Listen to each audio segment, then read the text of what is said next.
juga tidak bisa kita pungkiri bahwa sejarah daripada seorang Prabowo Subianto dengan seorang Bang Mualim, kedua orang ini adalah kesatria yang dulu pernah berhadapan-hadapan. Bukan karena mereka mempunyai masalah pribadi, tapi keduanya memperjuangkan apa yang menjadi tugasnya masing-masing. Pak Prabowo sebagai seorang tentara, dia harus ikut apa komando. Begitu juga seorang Bang Mualim, dia harus mempertahankan daerahnya. Dari tadi yang belum saya kasih kesempatan adalah Bung Hendarsam. Mohon maaf ya. Tadi mohon maaf ke masyarakat Aceh, sekarang saya mohon maaf ke Bung Hendarsam. Ya, terima kasih Bung Aiman. Memang perdebatan administratif yang sudah disampaikan tadi begitu panjang dan cukup rumit. Saya ingin mempersimpelnya begini ya, bahwa kita harus sepakat dulu terkait dengan masalah hukum administrasi negara, tentang masalah Kepmendagri dan lain sebagainya. Kita sepakat bahwa yang paling tinggi itu adalah Undang-Undang Dasar 1945. Itu yang paling tinggi. Dan pasal 4 ayat 1 sudah menjelaskan bahwa presiden adalah pemegang kekuasaan pemerintahan yang tertinggi. Oleh karena itu, ya, presiden meng-take over masalah ini. Secara implisit dalam Undang-Undang Dasar menyatakan bahwa presiden mempunyai kewenangan untuk menjaga keutuhan bangsa dan negara. Dan oleh karena itu bukan pemerintah yang hadir. Presiden hadir dalam permasalahan ini untuk menyelesaikan secara sesingkat-singkatnya dan secara sesimpel-simpelnya.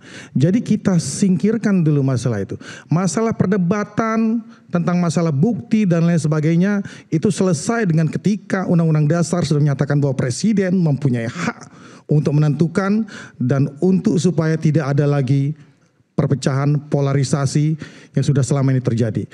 Bahwa presiden secara holistik, Pak Prabowo melihatnya bahwa amanat daripada perjanjian Helsinki itu bukan didapatkan itu secara instan. Bertahun-tahun perjuangannya dari zaman Ibu Mega sampai dituntaskan oleh zaman Pak SBY dan Pak Yusuf Kalla. Ini tidak boleh, ya kan? Tidak boleh. Masalah ini sangat sensitif sekali. Dan oleh karena itu, ya, terlepas dari masalah adu bukti, masalah administratif dan lain sebagainya. Saya praktisi hukum 25 tahun, ya kan. Jadi ini tinggal masalah sudut pandang saja. Mana bukti yang mau diambil, mana yang tidak, seperti itu. Kalau dari sisi hukum keperdataan dan hukum administrasi negara, administrasi, ya kan. Kalau merujuk ke sini benar, merujuk yang ke sini bisa juga benar seperti itu. Tapi ada hal yang lebih penting daripada itu. Persatuan. Ya kan, jangan sampai ada lagi perpecahan lagi, ya kan. Ini aman, ini tugas daripada seorang kepala negara, tugas dari seorang Pak Prabowo untuk mengambil langkah yang paling simpel, paling taktis. Ini tipe beliau, pendekatan material, ya, untuk menuntaskan masalah ini sebesar-besarnya. Kalau saya lihat eskalasinya, saya orang hukum, tapi saya juga ini belajar tentang masalah propaganda. Saya orang politik juga, belajar tentang masalah itu. Bagaimana eskalasi itu dimainkan di media-media sosial. Ya, kita harus peka terhadap itu. Bagaimana kutipan-kutipan video, kutipan-kutipan dokumentasi lama, ya, tentang bagaimana dulu berdarah-darahnya Aceh dengan Republik kita. Ini diungkit kembali seolah-olah ini kejadian yang baru terjadi kemarin-kemarin ini. Ini berbahaya. Sangat berbahaya. Oleh karena itu beliau harus menuntaskan ini, harus ini case close. Karena kalau tidak itu orang-orang yang ingin menunggangi masalah itu. Itu yang pertama. Yang kedua, kalau kita lihat, saya rasa Bung Fitra juga sepakat ya bahwa sebagian besar masyarakat Sumatera Utara juga mungkin resonansinya sama dengan masyarakat Aceh, ya.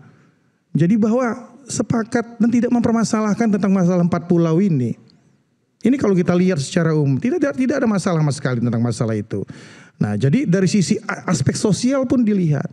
Belum lagi aspek historisnya. Pak Prabowo juga adalah orang yang tidak ahistoris.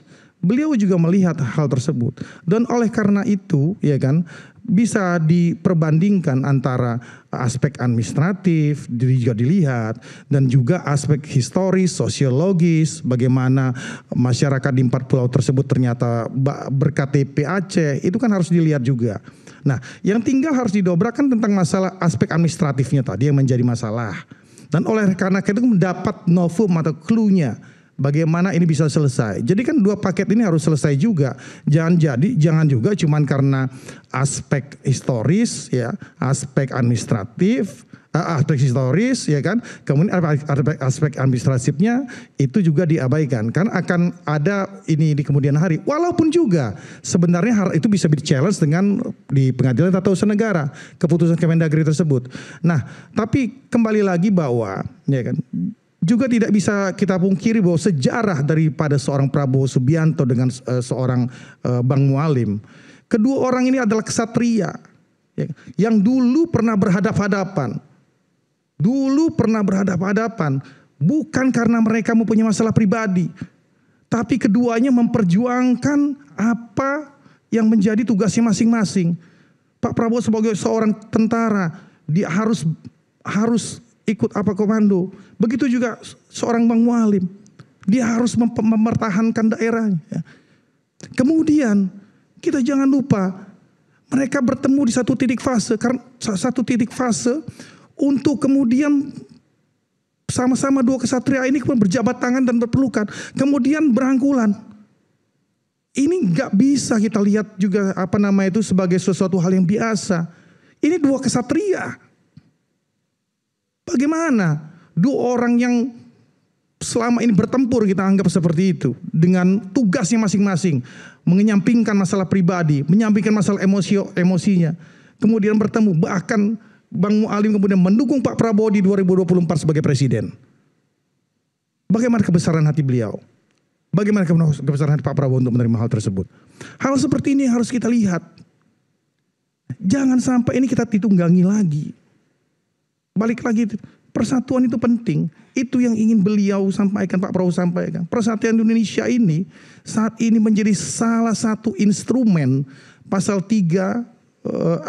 sila ketiga Pancasila ini salah satu-satunya instrumen yang paling memungkinkan untuk kita pergunakan saat ini semuanya dalam segala aspek.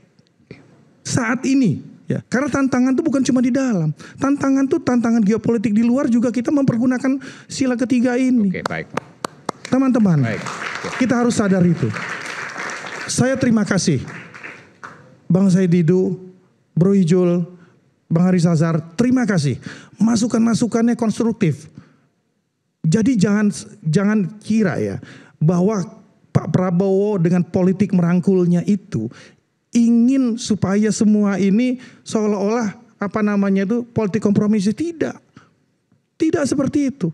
Ini beliau ya kan menggunakan sila ketiga tersebut, Persatuan Indonesia. Merangkul itu tidak harus masuk ke dalam, sebagaimana mungkin nanti teman-teman di PDI Perjuangan contohnya, belum tentu dia masuk kekuasaan. Tapi kita mempunyai semangat yang sama untuk bersatu. Tantangan kita besar di luar, jangan proksi asing itu masuk. Begitu juga masukan dari Ibu Ijul. Itu saya terima dengan lapang dada. Pak Prabowo terima dengan lapang dada. Bang Haris Azhar juga seperti itu. Masukan yang mana maksudnya? Semuanya. Ini kan koreksi-koreksi ke depan. Oke. Beliau tidak punya kepentingan apa-apa lagi terhadap ini. Kecuali ingin memberikan legacy. Dan bagaimana 100 tahun Indonesia merdeka di 2045, Indonesia emas benar-benar tercapai. Bahwa kita menjadi salah satu matahari di belahan bumi ini, matahari baru di belahan bumi ini, sehingga akhirnya kita bisa sama dan sejajar dengan bangsa-bangsa besar yang lain. Terima kasih. Wassalamualaikum warahmatullahi wabarakatuh. Bung Said itu ada komentar soal apa? Seminggu ini kita dipertontonkan dinamika pengambilan keputusan yang menurut saya sensitivitas sosialnya rendah. Mulai Raja Ampat, sekarang Sumatera Utara. Untung kita punya presiden cepat mengambil keputusan. Karena kalau dibiarkan itu membuat gejolak yang bisa memecah belah bangsa. Jadi saya menitip kepada pejabat publik, saya 34 tahun di dalam. Jadi bukan hanya yang tertulis, tapi kita harus punya mata dan telinga mengetahui sensitivitas apa yang terjadi kalau keputusan ini diambil. Dan kita harus berpendapat bahwa kita bukan orang berkuasa. Nah, yang problem sekarang merasa bisa melakukan apa saja karena dia merasa berkuasa. Nah, kebayang nggak? Seminggu loh 2 kali presiden turun menyelesaikan yang sensitivitasnya paling tinggi. Raja Ampat. Raja Ampat sama Bang, saya potong sedikit ya. Nah. Ini politik saya bergerak, Bang. Kenapa 2 hal ini, ya kan? Kedua isu ini berurutan. Ini dari sisi intelijen, ya kan? Dan dari sisi politis ini besar sekali, Bang. Karena kedua hal, Raja Ampat ini Papua, Bang. Iya ya. Ya Aceh. kan Aceh, 4 pulau itu Aceh. 2 hal ini PR terbesar integrasi bangsa kita, Bang. Ya. Jadi kita harus sadar ini semua. Ini tidak serta-merta alamiah. Nah, itu yang penting. ya tidak. Kita harus sadar itu. Tidak alamiah, tapi sayangnya dilakukan oleh menterinya Prabowo. Iya. Bukan Said Didu yang luar. Nah, itu yang menurut saya perhatian besar kepada Prabowo. Bahwa ini ada yang tidak sensitif terhadap persatuan Indonesia di menterinya dia. Ya kan? Bukan kalau dilakukan oleh yang lain, masih ini saya. Nah, di waktu yang sama, Presiden Prabowo menyatakan menteri saya baik-baik saja, tidak ada revisi. Tidak ada reshuffle. Sementara 2 menterinya hampir memecah belah bangsa. Hampir memecah belah bangsa kalau Prabowo tidak turun. Gitu loh Pak. Nah itu menurut saya, ini kami dari luar kok kayak begini. Raja Ampat terkait Raja dengan sumber Ampat, daya mineral. Ya. Sementara 4 pulau terkait dengan. Dan bersamaan, hampir bersamaan Mendagri. terjadinya. Tapi di hampir yang sama Presiden Prabowo menyatakan timku kerjanya baik. Baiknya di mana? Itu yang bikin pertanyaan. Pertanyaan saya dari orang luar, kok baiknya yang mana gitu loh. Nah, maksud saya ini sudah sangat sensitif loh. Yang 2 hal ini terjadi. Sangat sensitif. Sangat tadi pernyataan Mendagri menyatakan baru ketemu dokumen. Saya bekas sekjen. Dokumen itu nggak begitu. Dan tidak perlu tahu dokumen. Sensitivitas politik kita paham. Kalau ini dihilangkan di Aceh pasti akan terjadi. Pasti lo mikir dong perjanjian Helsinki seperti apa. Ya kan, sejarah Aceh seperti apa. Masa itu terlupakan gitu kan. Nah mudah-mudahan ini betul-betul hanya kealpaan. Bukan untuk mengganggu stabilitas politik yang sedang baik. Oke. Kita kembali saat lagi, tetaplah bersama kami di Rakyat Bersuara.